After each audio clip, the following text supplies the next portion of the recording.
আমার একটা ৫ বছরের ছোট মেয়ে আছে। সেই আমাকে ছাড়া ঘুমাবে না। আমাকে পাশে নিয়ে সে যখন ঘুমায়, সে ঘুমায় যায়। তার পাশে তার আম্মুও ঘুমায় যায়। কিন্তু আমার ঘুম হয় না। এখানে কোর্স করার সময় আমি উপলব্ধি করলাম, আসলে আমি সবার টেক কেয়ার করতেছি কিন্তু নিজের টেক কেয়ার করতেছি না। যার কারণে আমার ঘুম হয় না। ঘুমাইতে গেলে আমার রাজ্যের চিন্তা আমার মাথার মধ্যে এসে বেড়ায়। তো কোর্সের ২য় দিন যখন ঘুমানোর কৌশলটা শেখানো হলো যে ২ টা বৃত্ত এঁকে একটা ভরাট করতে হবে, ওখানে 499 এর পরে আস্তে, আস্তে একটা কমাইতে হবে। আমি বসে, বসে চিন্তা করতেছিলাম যে আমি তো 499 কি 0 তে চলে যাব, আবার নতুন করে শুরু করব, কবে ঘুমাবো?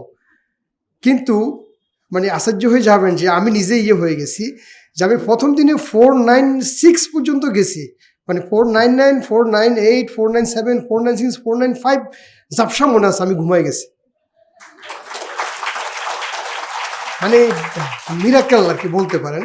যে এখন আছি ঢাকাতে শুয়ে আছি বাসায়, হঠাৎ করে সাউথ আমেরিকার কোনো একটা দেশের কথা মনে পড়ে গেল।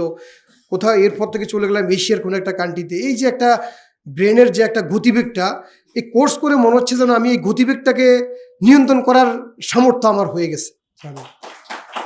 তো আমাদের এই কোর্সে আরও যে কয়েকটা জিনিস শিখলাম সেটা হচ্ছে আসলে নিজের মনকে যে নিয়ন্ত্রণ করা। মন আমাকে যদি নিয়ন্ত্রণ করে দেন প্রবলেম স্টার্টস হিয়ার।